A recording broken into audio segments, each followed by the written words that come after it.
Swatties and Swatty adjacents, welcome to the induction of the class of 2022 to the Swarthmore Athletics Hall of Fame. I'm Sarah Lambert, and in my time at Swarthmore, I was a two-time captain of the women's volleyball team, SAC president, and a mascot coordinator and performer.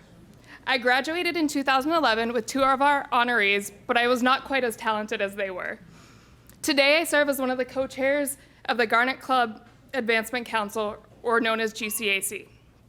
GCAC was formed in 2018 to supplement the efforts on campus to enhance the student-athlete experience. We are one of the conduits between alumni and the campus, connecting current and former athletes, coaches, staff, and friends of athletics. Events and programming like the Hall of Fame dinner and network and mentorship engagements are central to our work. Generosity through time and financial support is the fuel to these initiatives. This past fiscal year, Swarthmore Athletics reached its highest fundraising mark of $446,000, with $126,000 coming from the Rise Up for the Garnet Challenge, where one of our GCAC members provided the Keystone matching gift.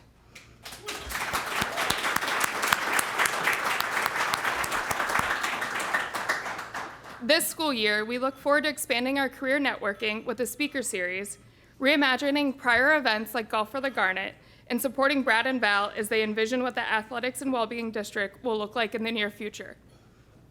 GCAC has been impatiently waiting for the return of the Hall of Fame, and gladly one of our very own, Larry Davidson, is being inducted tonight with the 1977 men's tennis team.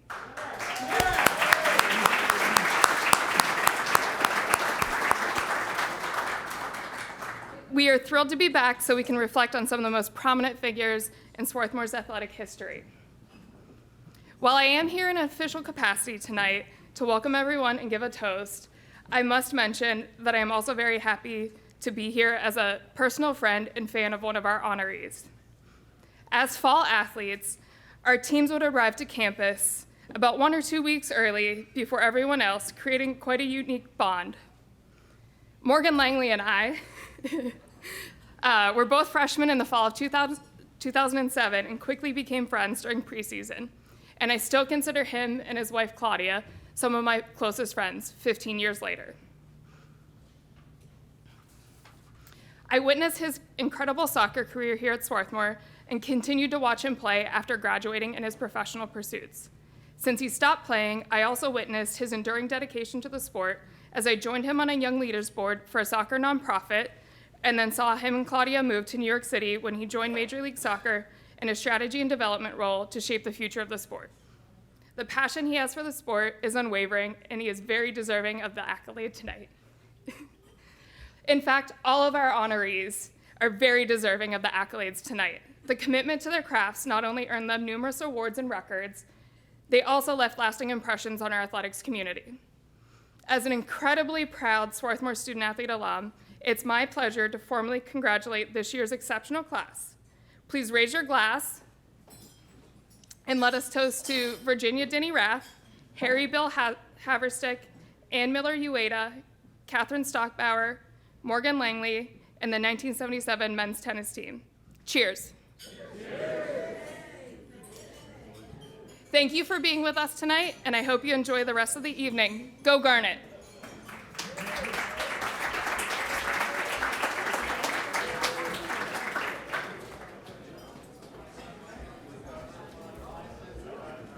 Thank you, Sarah.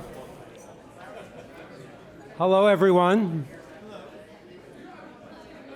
I'm Kuf Kalkstein, class of 1978, and the chair of the Board of Managers. I'm delighted to welcome you to the Garnet Hall of Fame banquet this evening. We're here tonight to honor those outstanding athletes who are joining the Hall of Fame this year, and what an impressive group they are. And if I may take a moment to be personal, I've had the pleasure of seeing nearly all of you play. I graduated in 1978, which meant that for 3 of those 4 years, I got to see Larry, Mish, Bummer, and Allen wipe most of the court up with almost everyone else, maybe except with the exception of John Lucas from Maryland. But fortunately, he graduated by your senior years, and so you went on. And I was fortunate enough to become a member of the Board of Managers around 2010, and therefore got to see some of our more recent honorees in the pool, on the court, and on the field, again, wiping up the competition. So I know personally, I'm sure you all agree, that this is a well-deserved honor for everyone. Tonight's celebrations are about lifting up the accomplishments of these talented athletes and about reflecting on the meaningful lessons imparted by college athletics. To participate in sport takes more than just physical fitness. It requires diligence and a commitment to your goals, as well as a spirit of collaboration and teamwork. This mix of rigor and passion, individual effort, and care for the larger community exemplifies this college's mission to educate the whole person and to lead for the common good.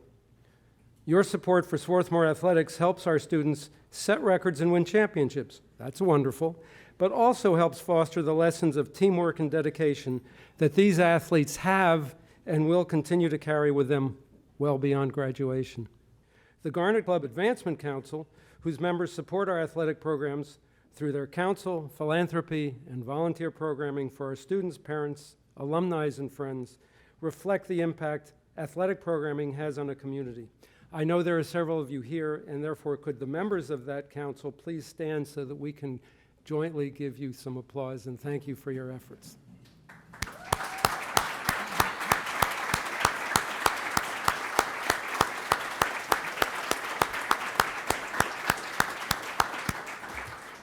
So thanks to the council and to all of you who have joined us here tonight for the support you've shown the college and its wonderful athletes. And to this new class of inductees into the hall this year, a very well-deserved congratulations. Thank you. Good evening, everybody. For those of you who haven't met me, I'm Val Smith, president of Swarthmore, and I am delighted to be here with you for tonight's celebration, the first in-person celebration of the Athletics Hall of Fame since 2019. Yes, let's do that.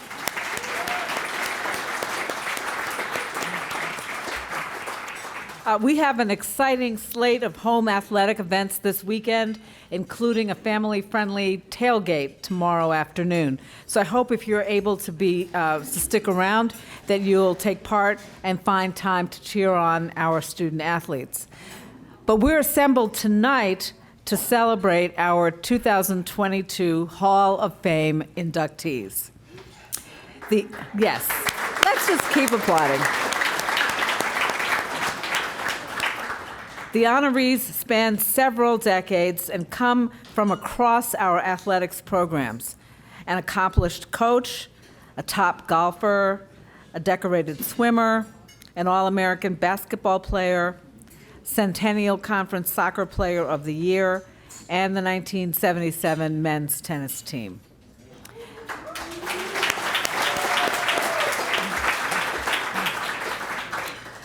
Brad Kosh, our Director of Athletics, will share their individual stories next, but let's again give them all a big round of applause right now.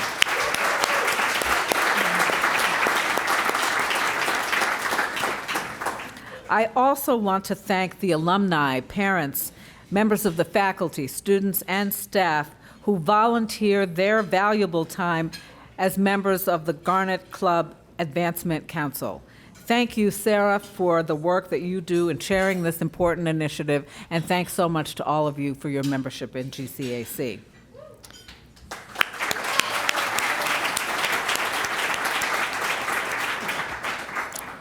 I want to echo what Koof said earlier about our mission to educate the whole student. As a liberal arts college committed to educating students to do good in the world, we provide many co-curricular opportunities that support learning and development across a variety of dimensions, preparing students for productive, engaged lives. And athletics is fundamental to that mission. As our student athletes develop teamwork, resilience, self-discipline, and empathy, they are strengthening values as well as strengthening skills. These values are as necessary on the field, track, and court as they are in the classroom, lab, stage, and residence hall, and they will be deeply significant in their lives after college. Tonight's Hall of Fame honorees embody those values. Congratulations to them, and again, thank you all for being here. And now I'll turn the program over to Brad, who will introduce our honorees. Thank you, Brad.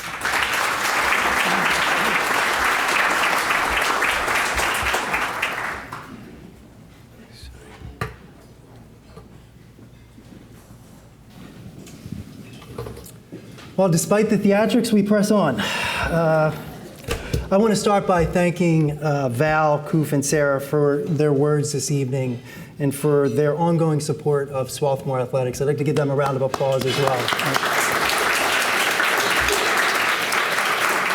It is wonderful to see you all here this evening. I want to also welcome you to the Matchbox here on the campus of Swarthmore College for our 9th Athletic Hall of Fame induction ceremony.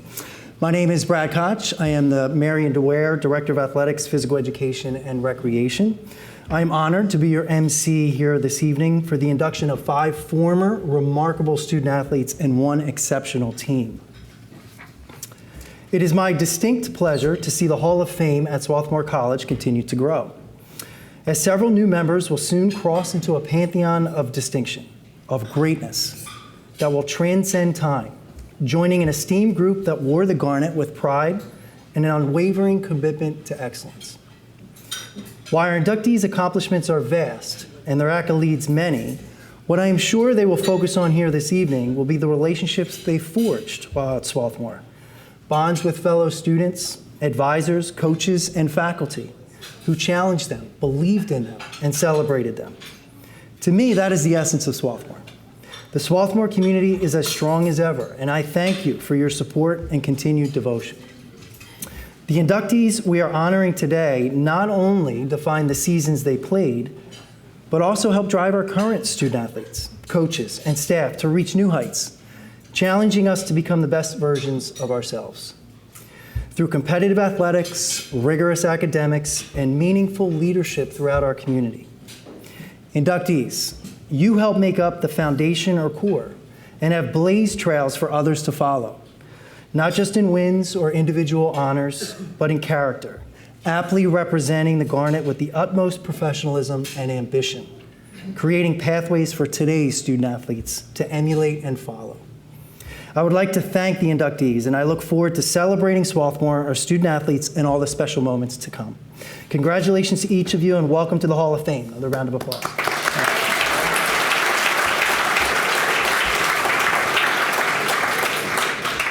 Before we get started, I would like to introduce and welcome back to Swarthmore the following members of our Hall of Fame. Shep Davidson, Hall of Fame class of 2015, men's tennis.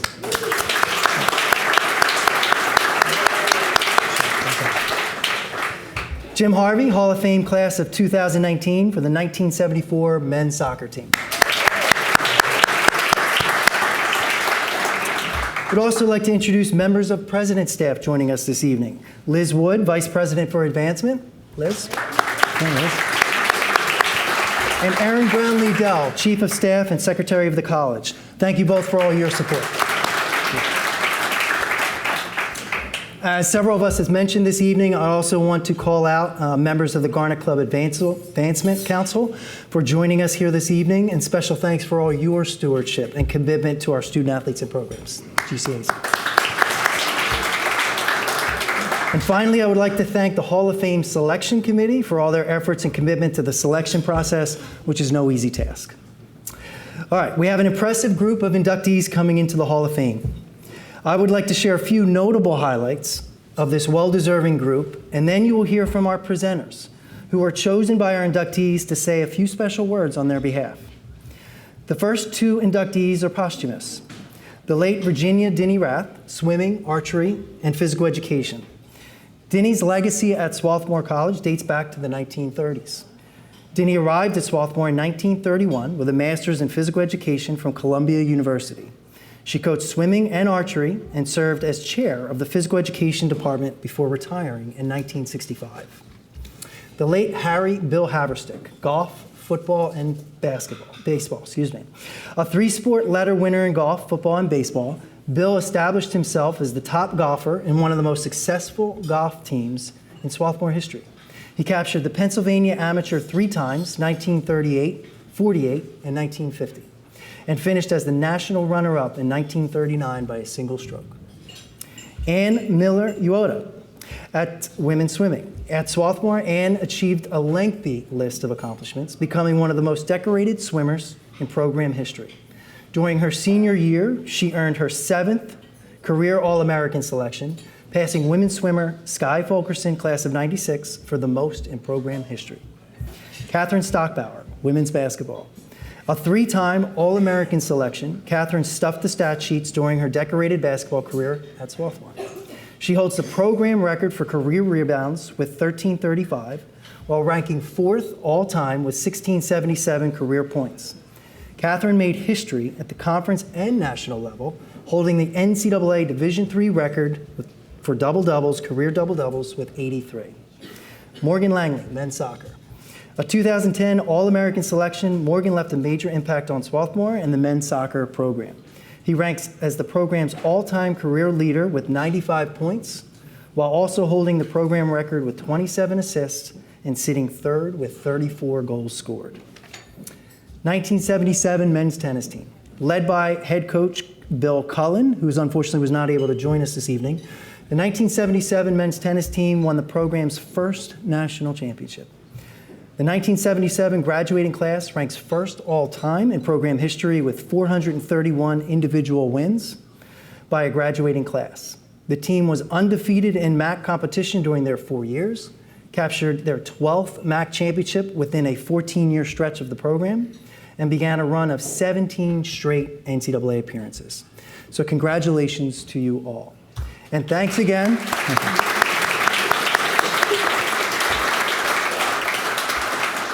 And thanks again to all here in attendance tonight that played important roles in the athletic, academic, and personal development of these extraordinary inductees.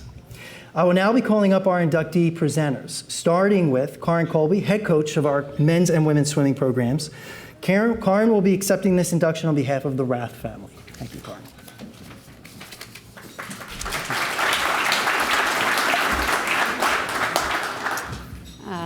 Good evening, and thank you all for being here this evening. A special congratulations to all of the inductees here tonight. Your accomplishments during your time here at Swarthmore are truly outstanding and have left profound, lasting impacts on every program here.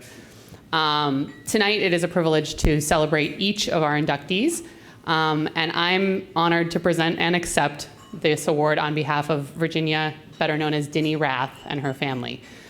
There's no doubt that women's swimming and women's athletics at Swarthmore are largely what they are thanks to Dinny's commitment and tireless efforts to provide opportunities to Swarthmore's women during the 34 years she served here.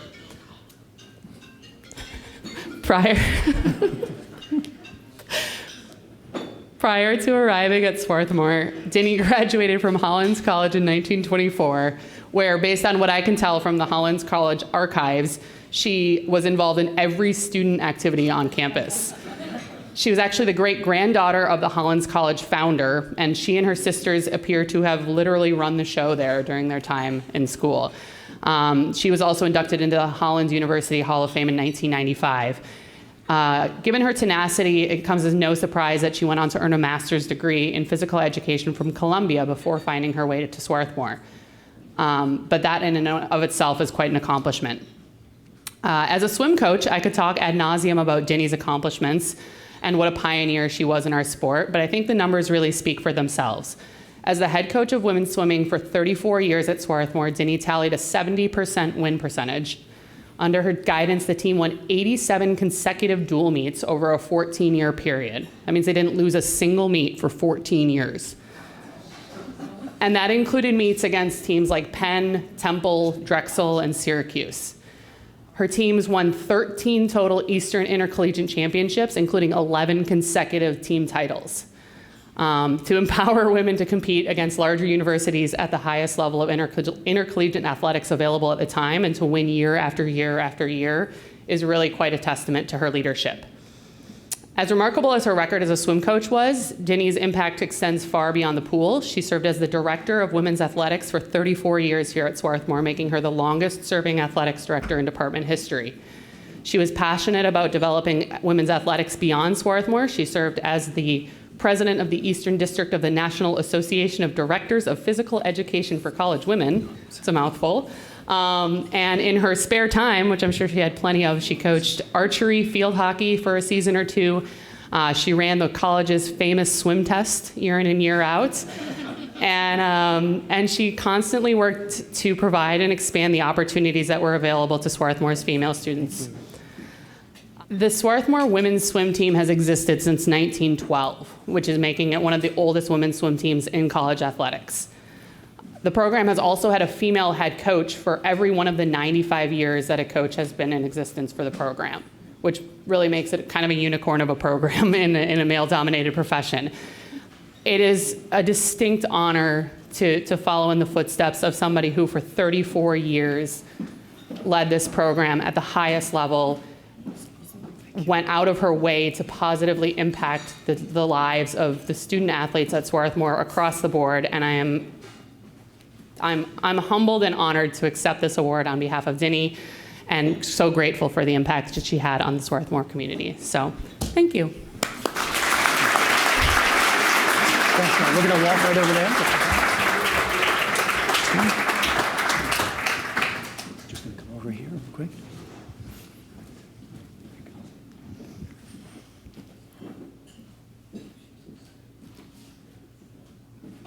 Okay, thanks. Yeah, but just hold on to it for now. You can hold on. Thanks. Good. Thanks, guys. I'd like to call up Tana Thomas, our head coach for our golf program. Tana will be accepting this induction on behalf of the Haverstick family. Thanks, Tana. Good evening, everyone. Thank you, Brad, for that introduction. Thank you to everyone who is here in attendance this evening, and a special congratulations to all the inductees tonight. I'm deeply honored to accept this award for Bill Haverstick, his family, and behalf of the golf program at Swarthmore. As Brad mentioned, Billy was an incredible athlete, earning letters in 3 sports during his time at Swarthmore. But golf is the sport in which he most stood out. He left a massive impact on the Swarthmore golf program and the entire golf community. Here's a list of a few of Billy's accomplishments. He was crowned the Pennsylvania Amateur 3 times in 1938, 48, 1950, and finished as the National US Am runner-up in 1939 by just a single stroke. He was the 2-time winner of the prestigious Sonny Hanna Award in 1946 and 1947. He was the 5-time Lancaster Amateur champion. He played in 16 United States AMs, and he played in 6 US Opens. And yes, that is 6 professional events. In exhibition matches, he holds victories over Horton Smith, who was the first Masters winner, Jimmy Thompson, who was a runner-up in the 1936 PGA Championship, but most impressively, even for non-golfers, in the 1948 State Amateur Championship at the Lancaster Country Club, Billy beat a well-known golfer from Pittsburgh named Arnold Palmer. To no one's surprise, he was inducted into the Lancaster County Hall of Fame in 1967, winning the George W. Kirshner Award for the most influential athlete. Here at Swarthmore, his impressive talents led his team to one of the most successful Swarthmore golf teams to date. His collegiate low round of 70 was impressive in a time when breaking par was realized mostly by professionals. His dedication to amateur golf in Pennsylvania and his repeated appearances in national and USGA events paved the way for what we have now in a very successful Swarthmore golf program. On behalf of the members of the current golf team, our amateur golf community, and beyond, we would like to congratulate the late Billy Haverstick on his induction into the Swarthmore Hall of Fame.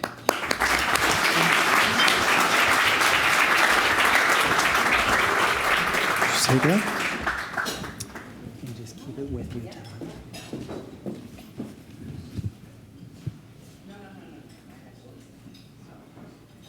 Okay, thanks. Keep it with you for now.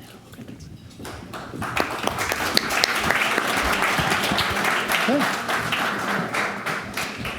Our next presenter is Susan Davis, former head coach of our swimming programs, who will introduce Anne this evening.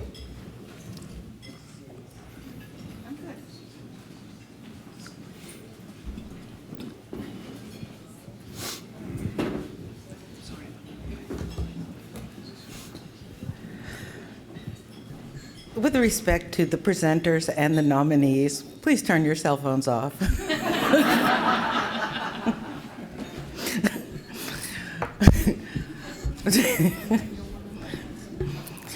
I didn't know that I was coming on crutches tonight. My horse bucked me off and broke my leg. But it was an exciting day. It's a piece of cake. You call American Airlines, you say, I broke my leg. They say, what can I do for you? I said, I need to get from point A to point B to point C. No problem. Wheelchair assist through Raleigh-Durham, wheelchair assist from the gate at Philadelphia to the reservation desk at the Marriott. I was impressed. And Swarthmore College is a community of very interesting, fascinating, unpredictable, fun people. When I finally found Swarthmore to come to my interview, there were no signs. I was north, they told me to go farther north. I was south, they told me to go back north. I was east, they told me to go west. I said, I'm not going. And a friend who was traveling with me said, you have to go. I said, you cannot go someplace you can't find. I said, so I'm not going. So she convinced me to persist. And I arrived here at 2 a.m. in the morning, having left Massachusetts at 3 in the afternoon. And there was one light on in the town of Swarthmore, and that was at the house of Pete Hess. And I cowardly knocked on the door, and I said, sorry, I'm a bit late. I didn't say that I followed her directions. Never looked at a map. I figured she knew how to get from Massachusetts to Swarthmore College, Ocean County, New Jersey. And I asked my friend, I said, Philadelphia's on the water, right? She goes, yeah. I said, I don't think it's salt water, though. She goes, no, I don't either. So I said, I'm really, really, really sorry. It's so late. She goes, not a problem. And I'm like, not a problem. Okay. And I was staying in Bond, and I was walking up the stairs, and the stairs are about this wide in Bond. And Pete said, and your first interview will be at 7. I tripped and almost fell up the stairs. And she said, should we make that 8? I'm like, yes, please. And so I looked at my friend and I said, I don't want to work here. I said, it's not a problem, 2 o'clock in the morning. And it's not a problem at Swarthmore, 2 o'clock in the morning, I have learned. You can call most any student at 2 o'clock in the morning and they are awake. And when you say we're leaving at 6, they go, I think that's a bit late. I said, no, late? You want to leave earlier than 6? And they go, well, yeah, we could do that. I said, you want to leave earlier than 6 a.m.? They go, there are 2 6s in the day? I said, yes, one's a.m., one's p.m. But I am here to introduce Anne. And Anne and I had a wonderful time, and we enjoyed being culturally educated as well as competitively competitive. We went twice to Minneapolis. First time we went to the Mall of the Americas, and Anne introduced me to SpongeBob ride. Someone took a picture of us on the SpongeBob ride, and Anne is like this. I'm like this. And we went back to Minneapolis with her dad, Cam, and because we'd done the Mall of Americas the first time, we did the casinos the second time. Cam has never gambled before, nor has Ann. It was a life experience. Cam won money, Ann gambled pennies. That's all she could make her put in the machine. And then we went to the University of Miami of Ohio. There's nothing there. We had no cultural experience at the University of Miami in Oxford. And where was the Houston. We had real Mexican soup, yes. We went to a rodeo. NASA, yes, we went to the NASA, yes. So there's more to there's more to going to nationals than competing. And one time I asked Ann, I said, "What do you think about all this winning?" She goes, "I don't care about winning." I'm like, "What?" She goes, "I don't care about winning. I hate to lose."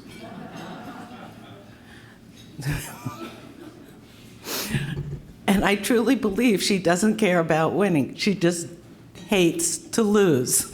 So rarely did she lose.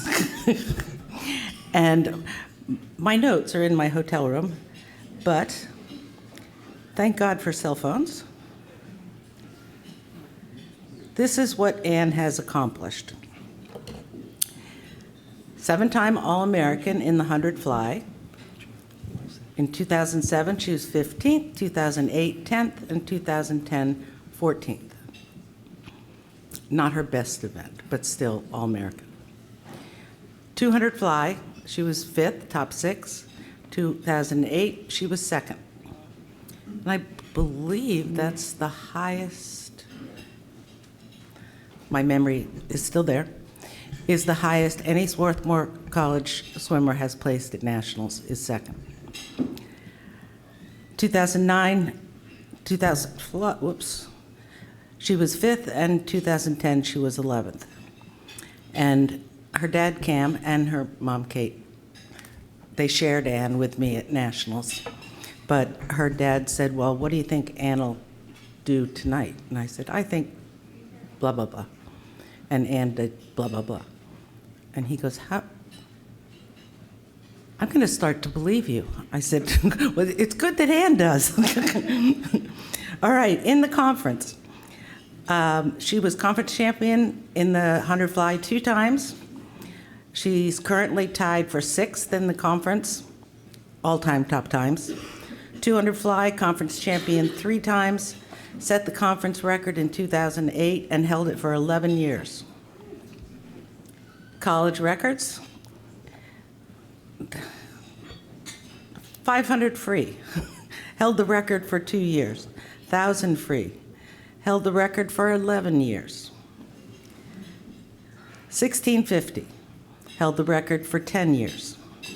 100 fly, 2 years. Like I said, not her best event. 200 fly, she still holds the record.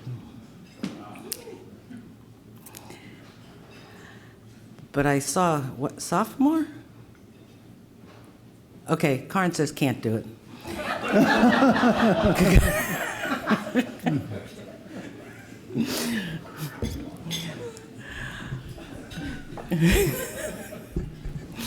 All right, Miss Ann, congratulations.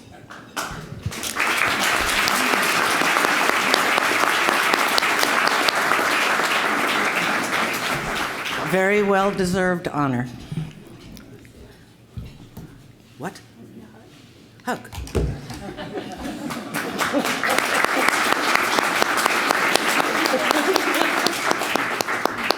You shouldn't wear heels.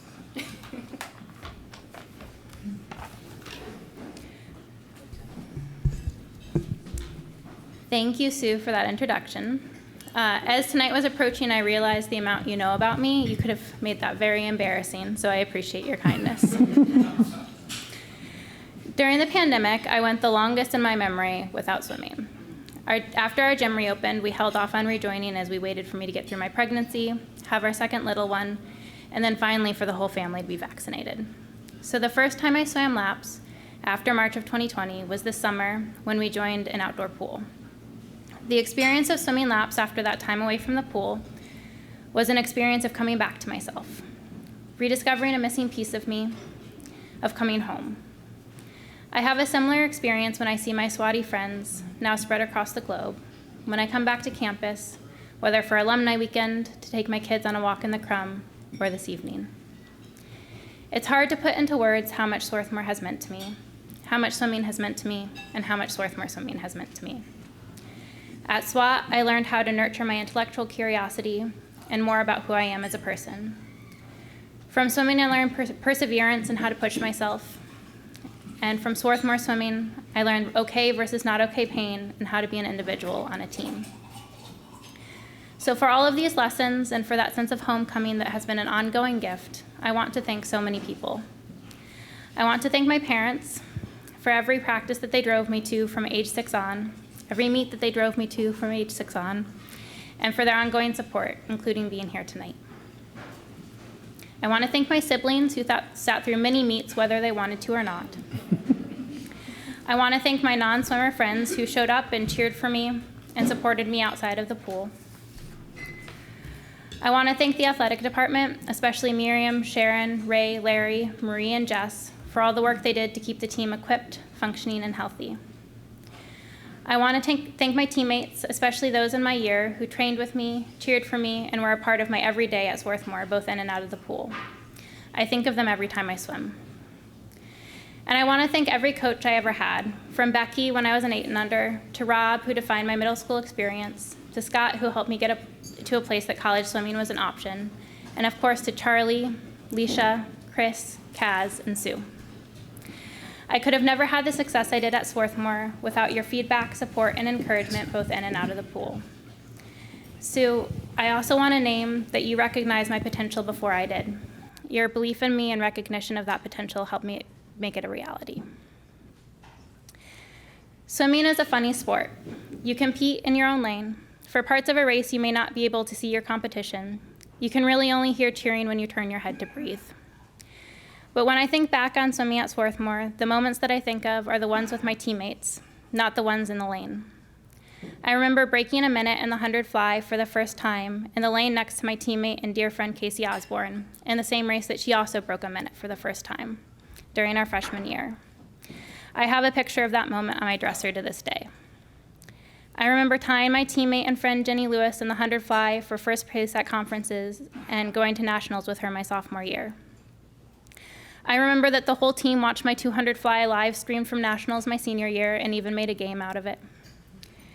I remember that the women's team surprised each other with psych-up gifts and mementos during our conference championships, wearing specific clothes the day before big meets, and going to Nifty 50s together on the first Saturday practice of the year. I remember the captains staying on the bus to give high fives to everyone as we got off and getting to continue that tradition and when I captained. I remember dancing the polka with Sue in Minnesota the night of my last ever swim, and coming back the next day to be embraced by and celebrate with Casey, Julia, Claire, and Danny. To this day, that remains and will remain my last 200 fly I will ever swim. But less masochistic swims and those friendships will be a part of me forever. I'm honored to be here tonight and grateful to Swarthmore, Swarthmore Athletics, and Swarthmore Swimming for the recognition and lifelong friendships I was given an opportunity to develop here. I know whenever I turn my head to breathe, my Swarthmore people will be cheering me on, and I will be there cheering them on as well. I don't know if the team still says this, but it feels right to end with a, whoa, SWAT swim.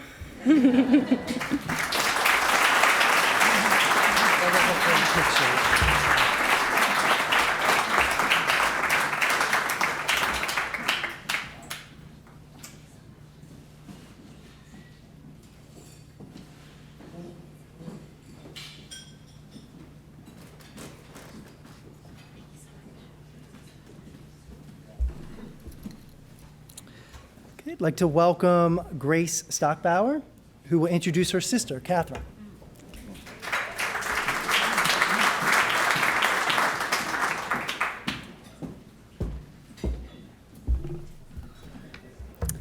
Good evening.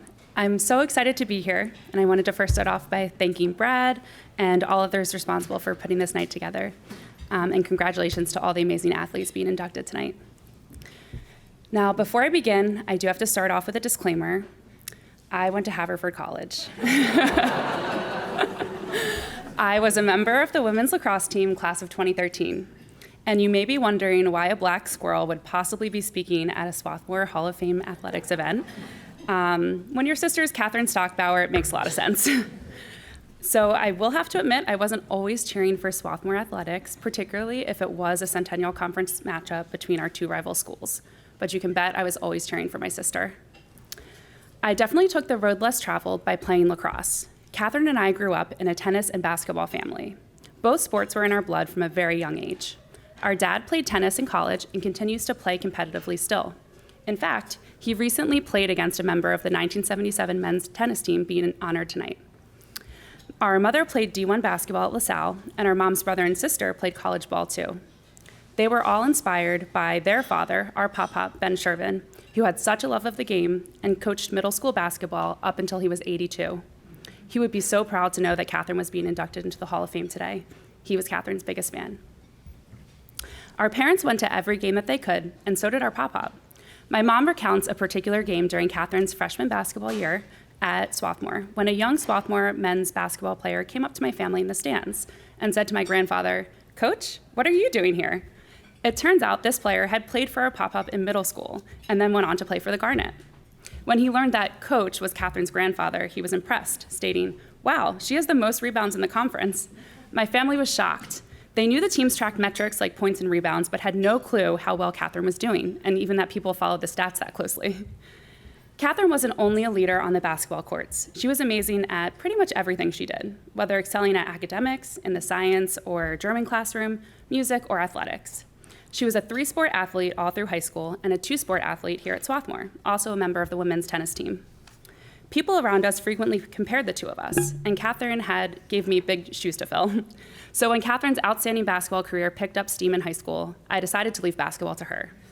However, I always looked up to her for her work ethic, patience, athletic skills, dedication, and her ability to balance so many extracurriculars with a tough academic schedule. She was an amazing role model to look up to from a young age. In fact, her coach, Renee DeVarnay, described her as the role model of all role models. She reminisced that Catherine was so organized and efficient, planning out her class schedule so she would never miss a minute of practice, mapping out her bike route to classes, the gym, lunch, so she could maximize her study time. A true Swarthmore student, dedicated to excellence in all she did. Renee remembered that she never missed a minute of practice or a game. She was such a consistent, reliable, and responsible player and teammate. Just amazing, she said. Coach ended our chat by saying, "I don't know how many times you can say how great someone is," with a chuckle. Now, to list Catherine's accomplishments during her time here at Swarthmore is going to take some time. You heard some of her highlights earlier, but Catherine holds the Swarthmore record for career rebounds with 1,335 and ranks 4th time in career points with 1,677. She was such a well-rounded player that she even ranks inside the top 5 in career field goal percentage, blocks, and free throws. She was recognized as a 3-time All-American selection and a 4-time All-Centennial first team selection. She even earned the honor of Player of the Year during her sophomore season. She's also tied as the Centennial Conference's all-time leader in single-game rebounds with 24 and single-season double-doubles with 22. She even made history at the national level, earning the NCAA Division III record for career double-doubles with 83. Catherine actually broke the double-double record, which was held by a Johns Hopkins player, at an away game against Hopkins, which made the accomplishment even more memorable. I still brag about this sometimes, as this is a record she still holds to this day. Athletics was only a part of Catherine's time at Swarthmore. She was a double major, earning her bachelor's degree in both biology and German studies. She also played the flute in the wind ensemble for 3 years. Catherine was an Oak Leaf Award recipient when she graduated, which is awarded to one woman each year who's outstanding in leadership, scholarship, and contributions to the college community. Catherine was awarded a Fulbright Fellowship, and after graduating, traveled to Germany where she taught English for a year. Catherine then went on to study medicine at Temple University. During her time at Temple, she was still playing basketball, regularly playing in leagues across the city, and even training for marathons. While at Temple, Catherine started a program that brought science lessons taught by med students into Philadelphia schools that didn't have science in their curriculum, always looking for a way to give back to her community. After Temple, she continued her studies in pediatrics in Portland, Oregon, at the Oregon Health and Science University. After finishing her residency, she completed a sports medicine fellowship at the University of Colorado, Denver, the perfect marriage of her love of medicine and sports. Catherine is currently a practicing pediatrician in Portland, Oregon, where she's the go-to physician for any sports-related injuries. She continues to share her passion for sports and medicine with those around her. It is truly my honor tonight to introduce my sister, Catherine Stockbauer.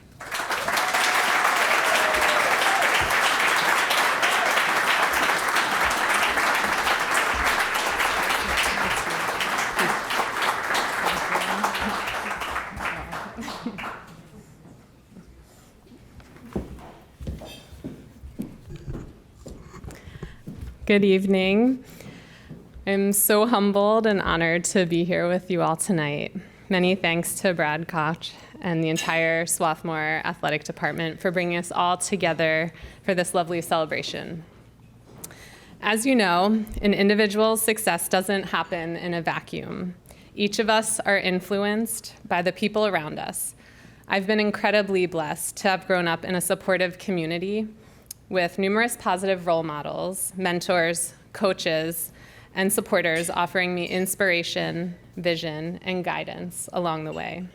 I'd like to take a moment to thank some of the people who have been an integral part of this journey. So first, a huge thank you to my favorite sister and best friend, Grace, for that absolutely beautiful introduction you just gave. As a kid, you generously attended many of my AAU basketball games without complaint, and were always eager to cheer me on. We had the very special and unique experience of being teammates together on the Upper Dublin High School tennis team, and it was really amazing watching you become a dominant lacrosse player over the course of your high school and college careers. She didn't say this, but she was a top defender on Haverford women's lacrosse team, and she had a career 102 caused turnovers. More importantly, she also wore this awesome black squirrel onesie to the Haverford Swarthmore rivalry games, as well as many parties. Even though you're my little sister, you have wisdom beyond your years and will always be way cooler and more fashionable than I am. Next, I'd like to thank my parents, Anne-Marie and Greg, who are here this evening, for being my biggest fans from day one. You gave me space to grow into who I am today and never pressured me to be anything but myself. You expected me to do my best, nothing more. You sacrificed countless hours carting me around to sports practices, cheering me on at games and tournaments, and even coaching my basketball, soccer, and tennis teams. I'm so grateful for everything you've done over the years. I'd also like to give a special shout out to Pop Shervin, who you've already heard about from my sister. He was my OG basketball coach who used to give me pop clinics at our local community park. He always insisted that I challenge the boys at the park to one-on-one games. And I know he's smiling right now.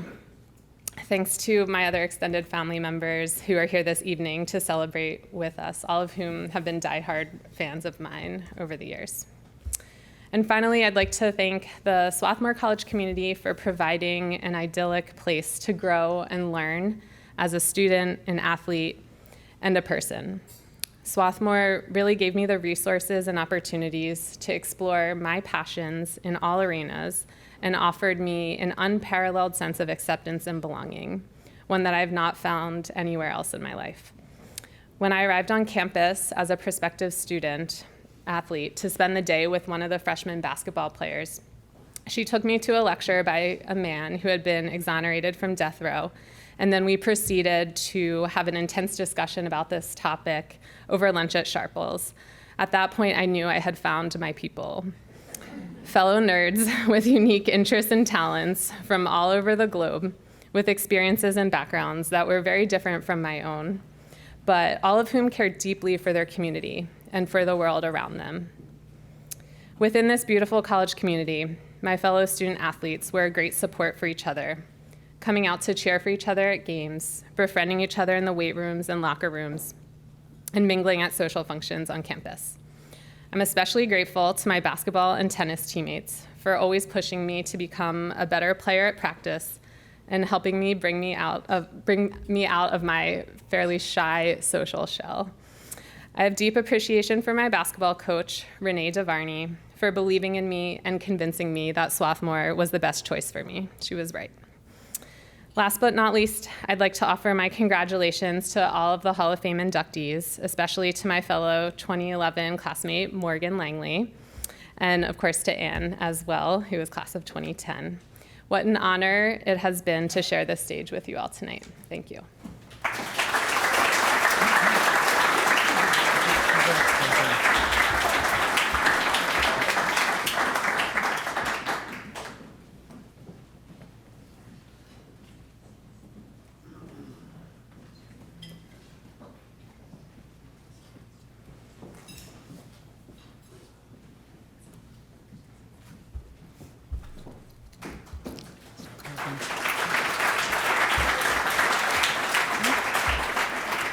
Our next presenter is Dylan Langley, who will introduce his brother, Morgan. Dylan?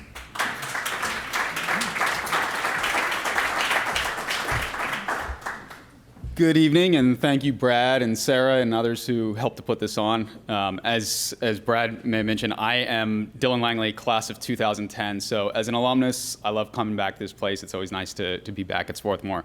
But I also had the opportunity to witness Anne and Catherine and Morgan, and as they accomplished everything they did on their respective athletic fields and the swimming pool.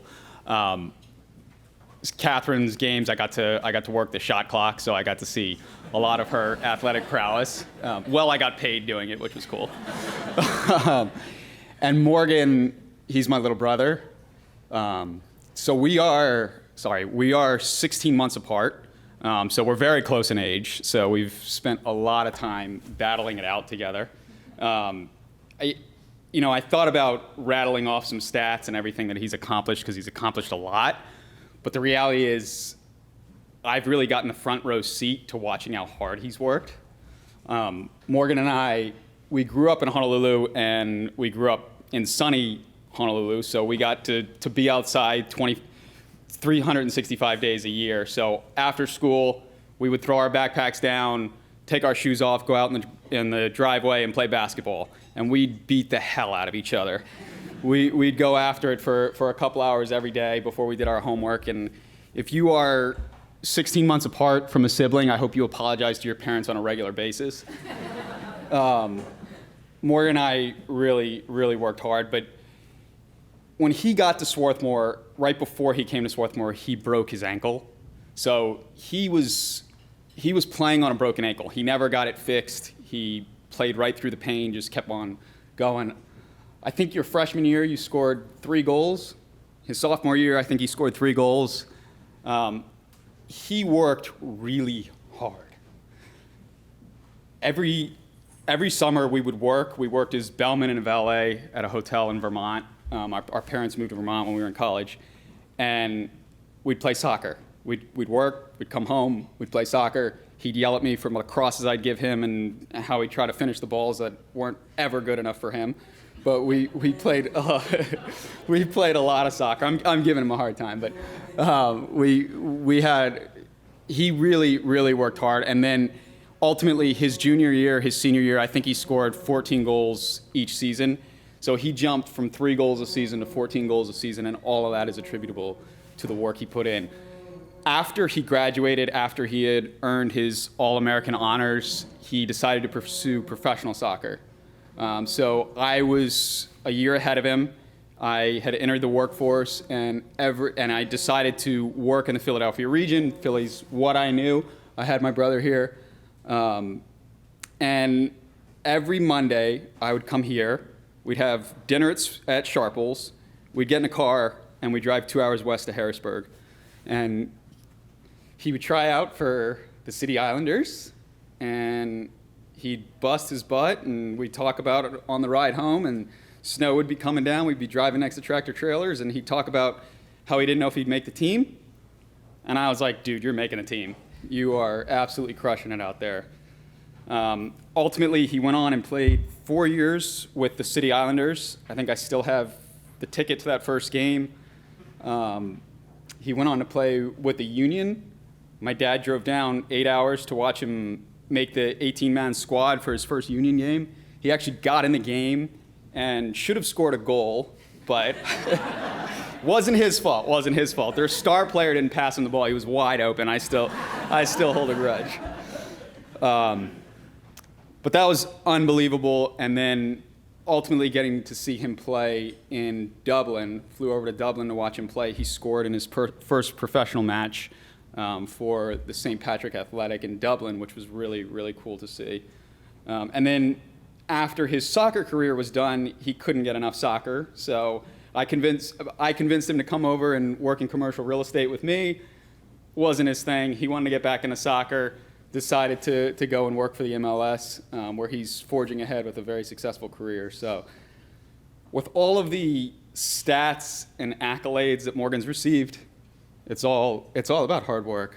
And I really just am so proud of him. So congrats.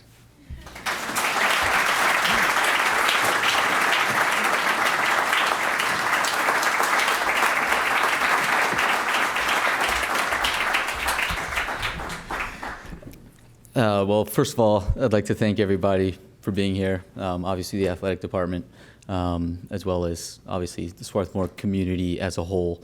As Dylan mentioned, coming from Honolulu, Hawaii, I showed up here and it was absolutely a culture shock of sorts. But I left here so well prepared for the world, as well as with just incredible friends. Sarah, who obviously opened the night here, as maybe the first person I met at Swarthmore, if not the second. So the friendships and everything has continued. But I'd like to thank, first of all, the coaching staff of Swarthmore. I just saw Coach Wagner, who I didn't see earlier in here. Coach Wagner, Eric Savage, Kieran Dalton, Tor Hotham, as well as Harry Ishiropoulos, who I think most of them are all still here. Have always, since day one, obviously been there for me and helped me to kind of manage some of that culture shock and become a better person through everything. I'd also like to thank, obviously, my teammates at Swarthmore, who a lot of them are my best friends in the world these days, and I continue to get to see them and continue to forge bonds with them. I think, beyond whatever I did, I think as a team we really pushed forward and accomplished incredible things that I never thought when I was coming here. I remember sitting in a room of a top 10 D3 school of a coach who's trying to convince me to go there, and I hope he's listening, but I decided against it for one reason or another, and I ended up here at Swarthmore, and I just, to this day, like, the teammates are just so incredible that I had. My brother was the captain. I was never the captain. He was the captain for 2 or 3 years. I mean, I was for one game. He handed me he actually handed me the armband during that game. So that might have been nepotism or brotherly love. But at the end of the day, we had 2 conference championships. We won. We actually won an ECAC. We also went to 3 NCAA tournaments.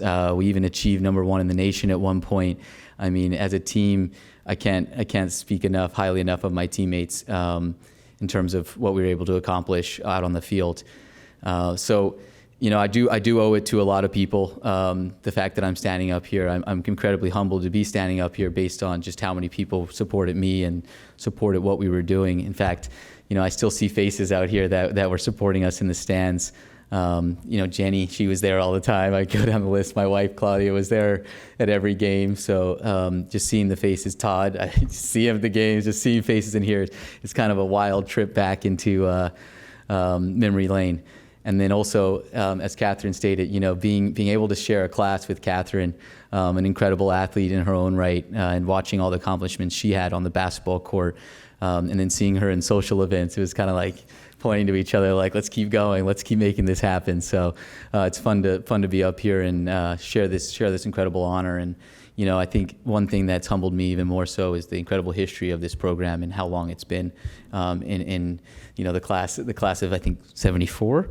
And start what they did in 74 as well, as those guys are always out there supporting us, talking to them at the alumni games. So again, I want to thank everybody for this opportunity and this incredible honor.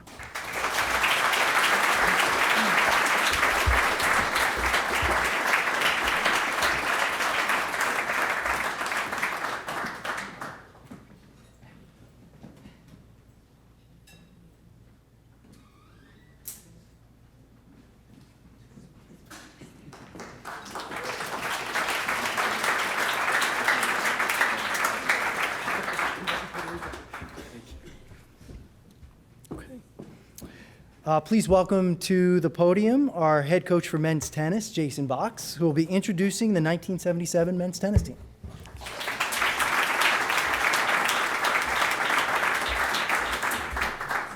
Thank you, Brad. I'm thrilled to join all of you in celebration of some of the best athletes in Swarthmore history. I'm even more excited to introduce a group of men who have achieved heights we have rarely seen, not just at our college, but across all of Division III.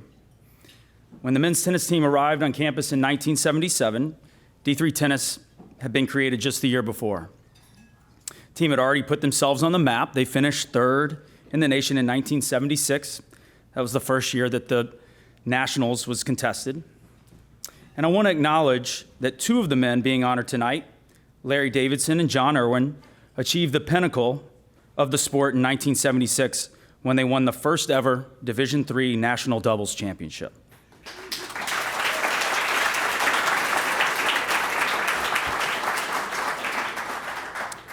They deserve special recognition for their achievement, and we are proud to have Swarthmore's first individual national champions in the Hall of Fame.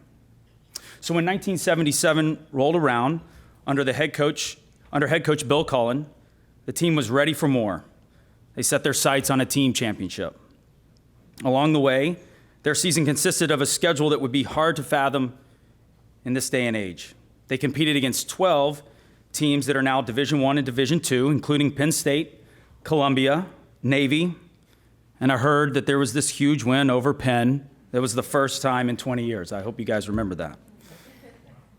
By the time the NCAAs rolled around, Swarthmore team was ready to dominate, and dominate they did.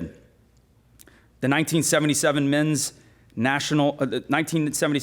tennis team became our school's first team to win a D3 national championship on its own. That's an amazing achievement.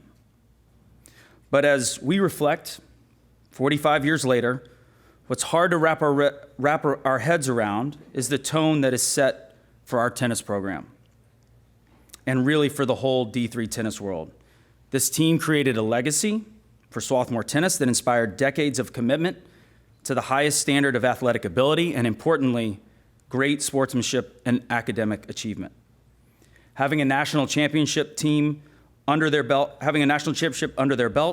led to several more national titles over the years, making Swarthmore one of the leading and most dominant programs in the nation, even on par with some of the D1 programs.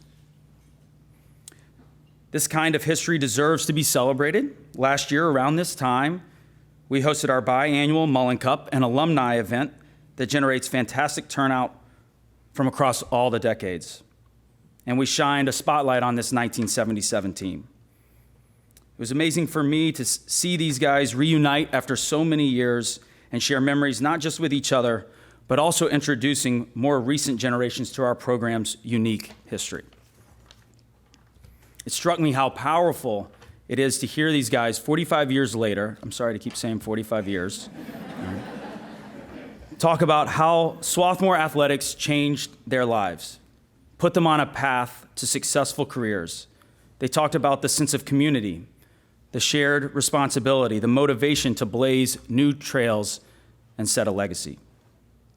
And it resonated so deeply with our current members, they wanted to look back years down the road and know they gave their all to our sport, our school, and each other. So as we recognize the contributions of the 1977 team, for me, the incredible stats are just a snapshot of their success.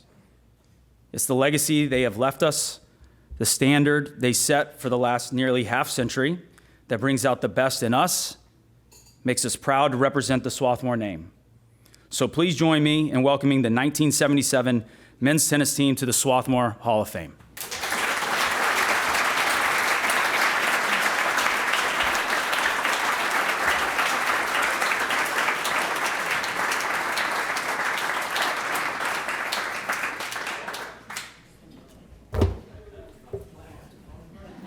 Come on, everybody up.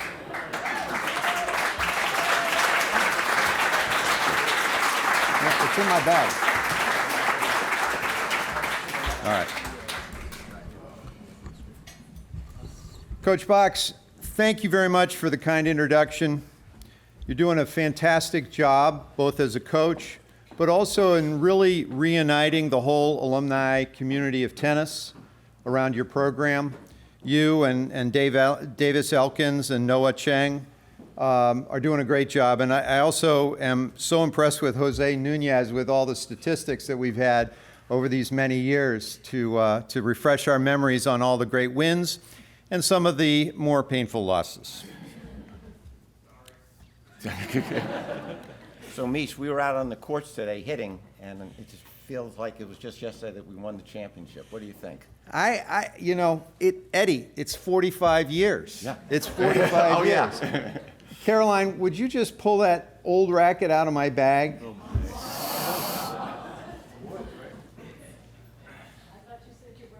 I wasn't, and then Eddie prompted me, so now you have to pull it out. We just want to show you what the state-of-the-art tennis racket in 1977 looks like. I don't think you can confuse it with my new rackets there. Just hold that one up.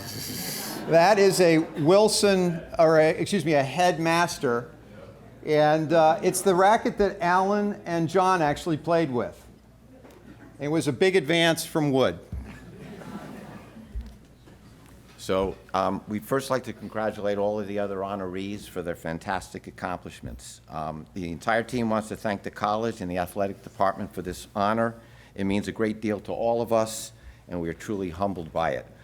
We also wanted to thank Swarthmore for the terrific education it provided us, or in some of our cases, did its absolute best to try to provide to us. Even more importantly, Swarthmore was the place where we met so many wonderful people and lifelong friends, many of whom are here this evening. And I want to thank everyone who came to honor us. While we'll be talking about individuals in our speech, the most important thing is that we really do it as a team. From the welcoming environment that I felt when I was a freshman, when I first came to Swarthmore, to the deep camaraderie that we all developed as a team, we came to really love each other as teammates, and that love has continued to this very day. You know, I think we took it for granted that our teammates were there and had our back. And we were talking about this the other day, and we realized that we played challenge matches against each other that determined, who was going to play in what lineup on the team. And sometimes it meant whether you were going to play in the top 6 or not. Nobody ever cheated anybody on a line call. Nobody was ever upset. We played our challenge matches. We took the win. We took the loss. We walked off the court, and we went to Sharples and had dinner, and we're friends. And that's what I mostly remember about this team. We had our backs no matter what. That's for sure. But the 77 team did not appear out of thin air.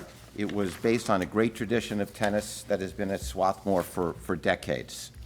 Hopefully we formed a stepping stone for the great Mike Mullen era that lasted 40 years. And now we have Coach Box, who I am sure will be here another 10 years from now, and he'll still be here and leading this great tradition. Just to talk about the legacy of tennis at Swarthmore, you have to go back to Ed Faulkner, who started coaching here in 1929 and finished coaching in 1970. He coached U.S. Davis Cup teams. He coached the greatest, probably 4 players in French history were called the Les Mousquetaires in France in 1932. And he was listed, I did some research to the Ed Weiss Library. This is Bill Tilden, who was one of the great tennis players in the 20s and 30s, who said, in his 1950 book that Ed Faulkner is one of the greatest coaches that ever coached in America. So this is the tradition that started. Cullen came in. Our Coach Cullen. Our Coach Cullen was a strong, nationally ranked tennis player and squash player, and he was also the number 6 man on the Wake Forest basketball team. He was highly competitive, with the accent on highly. Coach came to Swarthmore in the fall of '70, and he added 2 dimensions to the Faulkner program: recruiting and a much tougher schedule. He was an advocate for the school, and most of us wouldn't have come to Swarthmore without him. His recruiting, though, was relentless, and it included attempts to attract one John McEnroe to come and make the team. I think he would have played in the starting lineup. I think so. I think he would have played in the starting lineup. Coach then added the Southern trip to our schedule. And during spring break, we would play 7 or 8 schools in 8 days. And that would include some strong D1 programs like University of North Carolina, Virginia, North Carolina State, Clemson, USC, and even one year Georgia when they were 5th in the country in D1. We'd rent 2 station wagons, Coach driving one, and the players driving the other. If you rode in Coach's car, you listened to Elvis Presley with Coach driving 80 miles an hour, straddling the middle line of the freeway. The other station wagon, driven by a senior, was expected to keep behind. One year, he got pulled over by a policeman, and being his competitive self, his first comment to the policeman was, "Why aren't you giving that other car behind me a ticket too?" We played smaller schools like Davidson, Furman, Presbyterian. My freshman year, we were 0-7 on the Southern trip. But by my senior year, we won all the matches against the schools our size, didn't win against the larger ones, but played competitively and won individual matches. So that then brought us to the Mike Mullen era. A couple of us straddled, played for both Coach Cullen and Coach Mullen. And the team, as Coach Box mentioned, won 3 other national championships. And we're very honored today that a number of the players from Mike's era, Jeff Krieger, Andy Maurer, Chris Pearson, Shep, Bronk, Gary, am I missing anybody? And Bob Sheehy was going to be here, but he came down with COVID. That was just a fantastic program that Mike had for 40 years, and we're very honored that a number of the people on that team came to honor us today.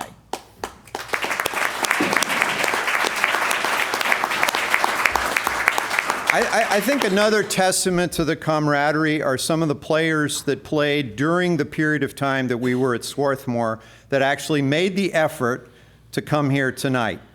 And when I call your name, I want you to stand up. So the first one is Bob Mack, AKA Big. We called him Big. He was a tough competitor from Florida who won some great matches. And one of my special memories, Bob, of you is our freshman year in your gutsy match against Forrest Simmons from UNC. Bob was back playing on his favorite surface, clay. And he just drove Forrest absolutely crazy, chasing down balls, and the guy couldn't understand how he was still out on the court when all other 5 matches had already ended, unfortunately for us, in defeat. But you kept him out there, and it was a real struggle. Anyway, Bob Mack. The next person, you didn't have to come from so far, is Bill Schmidt, AKA Pud. Don't ask me about Pud. I don't remember how he got that nickname, but he was the secret weapon of our team. He had quick hands at the net and an even quicker wit, making fun of people, situations, and of course, Coach Cullen. I think he made sure no one on the team got their britches were too big for their britches. And if we had any humility on the team, it was really because of Bill. The last person that came is Stuart Schwabe. He was the academic standout of the team. Stuart clerked for Sandra Day O'Connor and was the dean of the Cornell Law School for 10 years. He's still a professor there. Stuart also managed to play tennis, graduate in 3 years, all while rooming with Bill Schmidt, who would say have posed very serious challenges to anybody trying to finish school in 3 years and playing on the tennis team. Two members who wanted to come but couldn't make it are Mark Harmeling and Barry Aidman. Mark was Bill Cullen's first recruit to Swarthmore when he came in the fall of '70. Mark was a top-ranked New England player, played #1 for 3 of the 4 years he was here, and the captain of the team. He was really our big brother, offering advice on tennis, academics, and even which girls you should be dating. Mark was there to help you for absolutely everything. Barry was the main reason that Alan Petrine, where's Alan? Over on the end. He's the main reason that Alan Petrine came to Swarthmore. They were both friends down in Miami, and Barry played #2 his freshman year and won 32 MAC singles matches and doubles. He was a 2-time MAC doubles champion. So before we honor and we talked specifically about each of the members of the team, we did want to honor what we would call our unofficial member of the team, and that was Gordon Rich, who played on the JV. Gordon was brilliant. He was 15 and a half when he entered Swarthmore. And after Swarthmore, he got a joint JD MBA from Harvard. But when it came to tennis, he was an over-the-top rooter for our team, and he was the equivalent of a Yankee bleacher creature. But being as brilliant as he was, he did it with a certain panache. Most memorably, one year we played the University of Maryland at home. We had an overflow crowd because their #1 player was John Lucas, who was not only an All-American tennis player, but he was also the #1 overall pick in the NBA draft. There was a match that developed on the last court down near Sharples, and our #6 player, Bobby Schwartz, got into a very close 3-setter with Maryland's player, Rosello, who had been a top Eastern junior. Gordon was his usual self, so when our Bobby hit a great reaction volley at the net, Gordon would say things like, "His hands are as quick as a thief in the night." Finally, Rosello could not take it anymore. He shouts to Gordon, "Can you shut up? You obviously have never seen a tennis match before." Without missing a beat, Gordon shouted back, "Actually, I've seen many matches, including when McEnroe crushed you 11-1 in the Eastern Junior Finals." Rosello was left speechless, and Bobby went on to victory.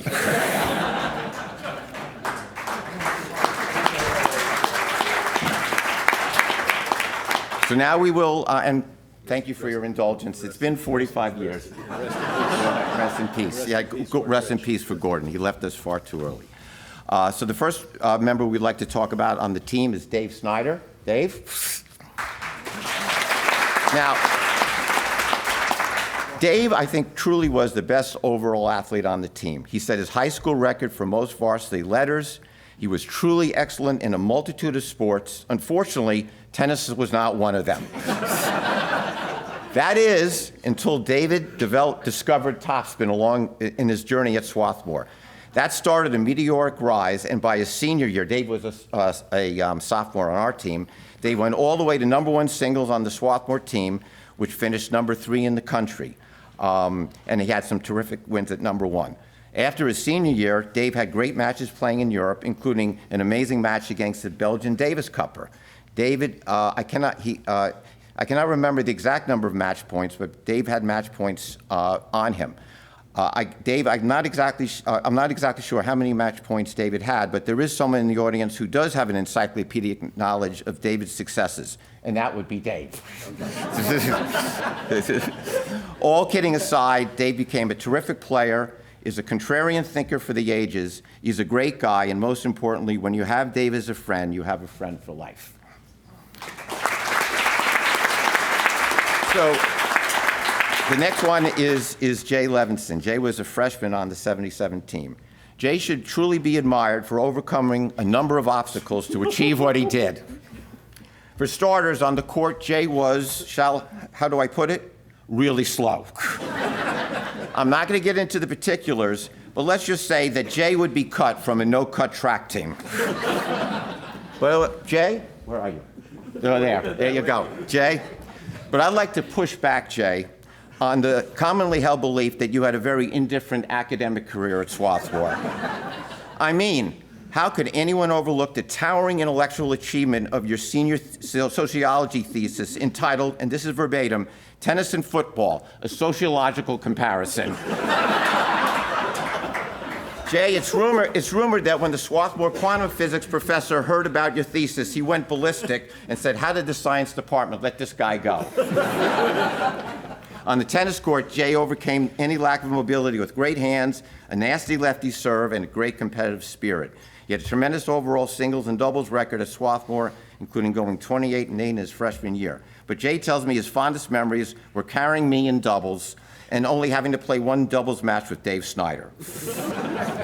Jay took over from Bill Schmidt as the team humorist and always kept us in good spirits. Jay truly understands life and what it's all about, and we loved having him on the team. On a personal note, Jay became my best buddy for life, and I thank Swarthmore for being the place that got us together. I'm going to do Roger. Yeah. So I'll introduce Roger Hamilton, who's right here. Roger, a.k.a. Roger Ramjet, was a solid performer for the team in the number 5 and 6 spot during the 77 season. He was a strong Middle Atlantic region player that has gone on to post some terrific results in senior tournaments in Houston, Boston, and Santa Fe. He's playing with guys that I know who are extremely good and has really kept his game up. But his self-professed best win was in the fall of '76 in a challenge match against the number 1 player on our team, Alan Petrine, when he knocked him off in a challenge match, which does speak to the depth that we had on the team. Roger. Now, Eddie, I'm going to do you. Oh, uh-oh. How far should I stand away? You don't have to stand too far. There are a lot of stories about Eddie, so I really struggled with what would be the best fodder to really come after you with. But after Stuart Schwab, Eddie was probably the second smartest tennis player on the team, attending Stanford Law School after college. While we were at full strength, Eddie was our consistent number 5 player, and he had a very solid year in '77. He went on to become an All-American in '78. Eddie came out of the prestigious Port Washington Tennis Academy in Long Island and trained with people like John McEnroe and Vitas Gerulaitis. When I first saw Eddie play, before I even knew him, he brought this New York intensity to the court that was what I would say rather intimidating. Of course, off the court, he was the nicest guy and had the biggest heart. But I figured our opponents would only know the first Eddie, the intimidating one, and I was very happy with that. There you go. Okay, thank you. So now we're going to get to the last 4, the big bangers, the guys who actually went. At that time, the tournament was your top 4 guys would go and play the tournament, and every match you won, you earned a point. And so it was a team, and we all did it together, but these were the 4 individuals who went to the NCAA tournament and earned us the national title. First, John Irwin. Now, John and Mish, one of the highlights of our southern trips when we were in the van, or in the car, was to hear Mish and John have political arguments, but being Swarthmore, it wasn't conservative and liberal, it was liberal and super liberal. So Anarchist. Anarchist. I'll let you decide who the anarchist was. So John kept warning us that the revolution was coming. And folks, he definitely was not talking about the Reagan Revolution.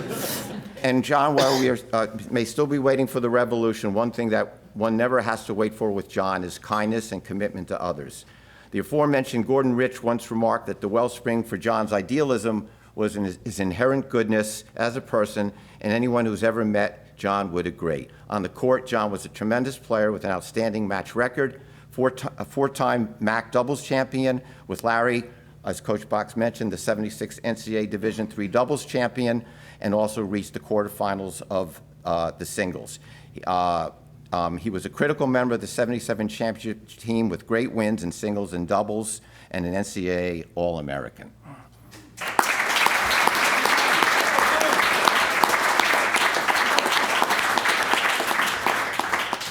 Next is my good friend Mish, who is able to balance being a terrific tennis player with excellent academics and being very popular on campus.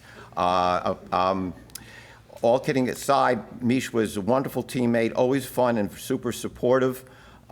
He extended that after after college. I was in LA and I said to Mish, can I stay with you for a couple of days? And I was there with you at least a month, if I recall. So thank you for that. He always made the longest trips fun.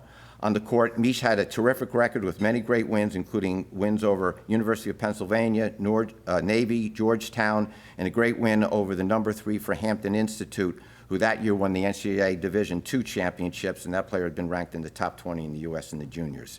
In the championship 77 year, Mish had an amazing regular season and then took it to an even higher level in the NCAA tournament. With Alan as his partner, they reached the quarters of the doubles, and then Mish got to the semis of the singles and actually played Larry in the semifinals. And his win in the quarters is what clinched the title for us. Needless to say, Mish was an All-American that year, but even more importantly, Mish is a wonderful, terrific guy. Okay. So now we're up to Alan Petrine. Alan was a highly ranked junior and played number 1 on the Swarthmore team even as a freshman, and that team was a really strong team, so that was quite an accomplishment. Alan was super quick, had amazing volleys, and a great slice backhand, but his greatest weapon was his mind. On the court, he figured out a pattern of play that played into his strengths and to his opponent's weaknesses. Combining that with great competitiveness, he had many amazing wins, 2 of which come to mind in particular. One was a victory he had over the number 1 player from the University of Virginia, Hilmer. It was an amazing match. Now, back in those days, the tiebreaker was not, today it's 7 out of 12, you got to win by 2. Back then, first to 5, so if it got to 4-all, both people had set point. So in the match, it got to third set, tiebreaker becomes 4-all, match point for both players. Now, someone like myself would have closed my eyes and Alan was serving, we just try to serve as absolutely hard as I can, praying for an ace. But with his great strategic mind, he had a completely different tactic. He had a blooper serve, rushed the net, closed down the net. His opponent was so freaked out, hit it in the net, and he won the match.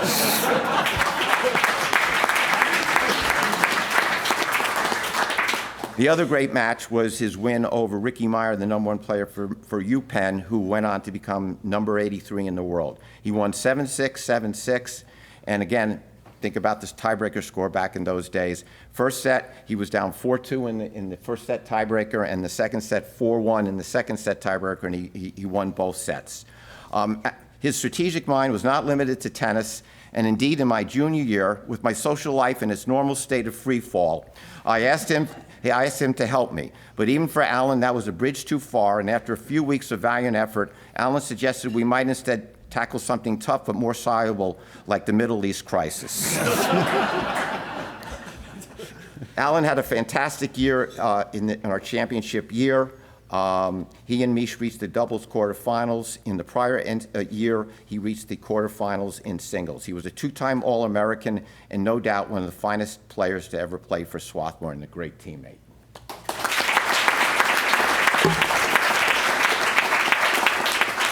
So now we have Mr. Davidson. D. Before I get to Larry's tennis, 2 important things. First, Larry was loved by all his teammates and for good reason.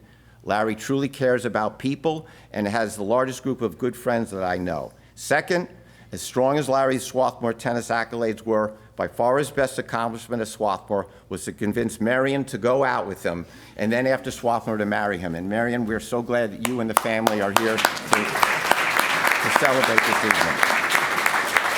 Now, as for tennis, Larry was a crappy practice player. But as the legendary Philadelphia sports figure Iverson said, "Practice is one thing, and the game or match is something else." And when the match bell rang, Larry was a fantastic player. In 1976, he and John won the NCAA Division III doubles championships. In '77, he had a truly magical year with great wins over players from Columbia, UVA, Maryland, Navy, and Penn. He then reached the finals of the NCAA Division III national championships, and he was a two-time All-American. But after Swarthmore, he achieved even greater heights. He played on the Pro Tour, reached top 275 in the world. He played in the main draw, the doubles, and the French. And in 1980, Larry got through the qualifying tournament in the U.S. Open and played in the main draw of the U.S. Open. I went to that match, and while I've seen countless tennis matches in my life, that U.S. Open match stands right near the top. As I kept saying to myself, my teammate at Swarthmore, Larry Davidson, is playing in the goddamn U.S. Open.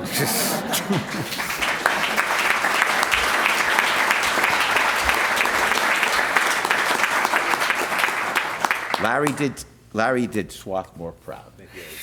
Thank you. So I want to close. I think we've talked about a lot of the team accomplishments, from the dominance of the opponents in our conference, the MAC conference, to wins over really strong teams like Columbia and Penn that were always top-ranked Ivy League schools, to a really even close loss in '76 to Hampton that ended up winning the Division II national title. It went right down to the wire with Allen and I losing in the third set, deciding match. So it was very close. And obviously culminating in the performances, both the '76 number 3 finish and the '77 win. Larry and John won the doubles in '76. And I think we came very close to winning the overall team title that year, but for, and I hate to bring this up, Alan, a line call that went against Allen that might have made the difference between third and first place. Allen had match point against Kalamazoo's Chris Bussert, and he got a horrible line call. I was sitting on the baseline, the ball was that far out. They called it good, the linesman called it good. There was a 20-minute controversy and delay, and Allen ended up losing a heartbreaker. So we're two-time national champions. The following year, we were able to get a little revenge because I did play the same guy, Chris Bussert, the number 1 player from Kalamazoo. I beat him in the quarters. It was revenge for sure. But I think more importantly, it was the consistent performance of all 4 of us in the tournament, getting to the round of 16, 2 to the semis, and then Larry to the finals. And while I want to close with this. While the format in the early days was sending the top 4 to the NCAAs, what won us the dual matches in the regular season was the depth of the team. It was number 5 and 6 singles and 3 doubles. To give you an idea, those 3 points make all the difference between a win and a loss. And that year, we beat Haverford 8-1, and they finished 5th in the country, to give you some idea of the strength of the team. So, I want to just say, hey, given the turnout of the team tonight, as well as some of the members that preceded us, I think it's pretty clear that it means a lot to us, and we thank very much the school, the athletic department, the committee for granting this award to us. It was, juggling the demanding schedule of academics with sport wasn't easy. But we really knew something special was happening that year with a 17-4 record, those wins that we had. And I think the thing that's interesting, though, is when I think back to those years, 45 years ago, I really don't think about the wins. What I think about is the camaraderie that I have with my teammates. That's the thing that stands the test of time. Thank you. Thank you.